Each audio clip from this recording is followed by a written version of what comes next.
Pessoal, prosseguindo no comentário das nossas questões, vamos passar agora para a questão de número 34, adentrando na criminologia. O enunciado da questão diz o seguinte: quanto ao processo de criminalização e à política criminal, assinale a alternativa correta. Item A. A criminalização secundária consiste na concretização do programa punitivo estabelecido pelo Poder Legislativo e é um processo seletivo, ao contrário da criminalização primária. A primeira coisa é a gente esclarecer o que seria criminalização primária e o que seria criminalização secundária. Só o processo de criminalização se subdivide em criminalização primária e secundária. A criminalização primária é a elaboração do programa punitivo, que é feita pelo Poder Legislativo. Então, é o Legislativo, o Congresso Nacional, que estabelece o que é que deve ser considerado crime e qual a pena de cada um destes delitos. Ok? Já a criminalização secundária representa a concretização deste programa punitivo elaborado pelo Legislativo. Então, as agências de criminalização estatais, como, por exemplo, o Ministério Público, a Polícia Civil, a Polícia Militar, enfim, buscarão dar concretude a estas normas que, na criminalização primária, existem apenas em tese, em abstrato. Ok? Então, quanto à criminalização primária representa a lei, a norma penal,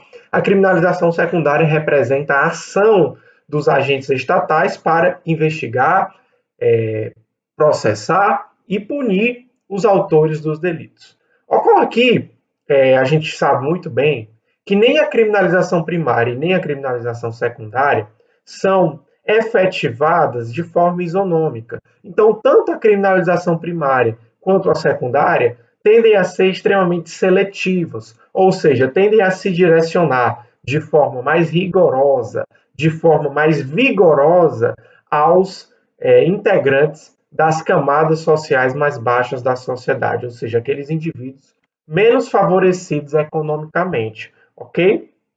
Por isso que o item A é incorreto, já que ele diz que a criminalização secundária é um processo seletivo, ao contrário da criminalização primária. Na verdade, o correto seria a criminalização secundária é um processo seletivo, assim como a criminalização primária. Já o item B diz o seguinte: a criminalização primária no Brasil obedece a critérios de fragmentariedade, intervenção mínima e proporcionalidade. Absolutamente não, né, pessoal? Como dito, a criminalização primária obedece a critérios de seletividade, ou seja, o programa estatal de repressão na área penal é elaborado de acordo com os interesses daqueles que se encontram no poder. Então, você pode esperar um tratamento mais brando daqueles crimes comumente praticados por integrantes do topo da pirâmide social, e você pode esperar um tratamento mais rigoroso para aqueles que não têm uma boa condição econômica. Justamente por quê? Porque os responsáveis pela elaboração dessa lei são justamente os componentes do topo da pirâmide. E aí buscam elaborar um programa que atenda aos seus próprios interesses e mantenha a subjugação das classes menos favorecidas, ok? Então, de modo algum, a criminalização primária obedece a tais critérios descritos no item B, razão pela qual este está incorreto. Já o item C diz o seguinte: a política criminal pode ser definida como a ciência incumbida de transformar a experiência criminológica em opções e estratégias concretas assumíveis pelo legislador e pelo poder público.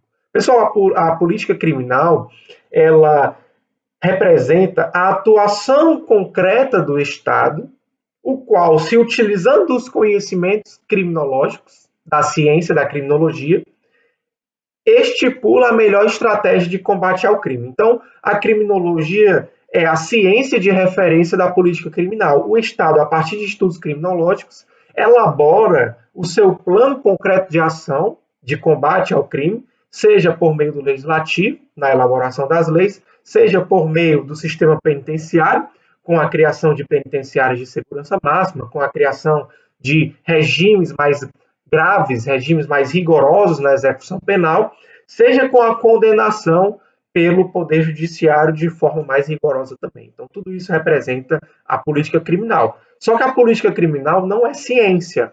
Shekhar nos ensina que a política criminal é o plano de ação do Estado, que utiliza a ciência da criminologia como referência. Então, o único erro aqui dessa assertiva é dizer que a política criminal pode ser definida como ciência, ok?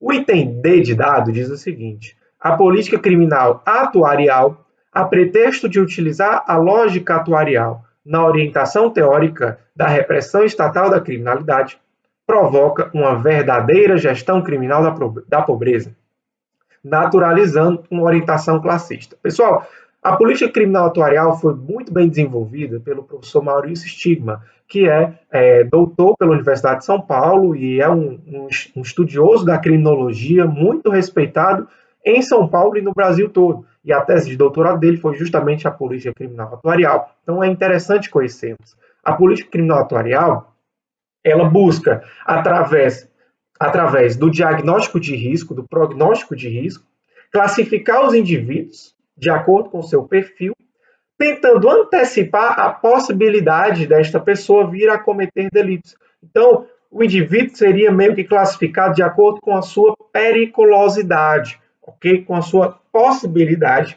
de vir a cometer um crime grave. E aí, a partir dessa gestão de perfis de risco, o Estado iria orientar a sua atuação, com a criação, por exemplo, de penitenciárias de segurança máxima, destinadas a acolher aqueles indivíduos tidos como de maior risco.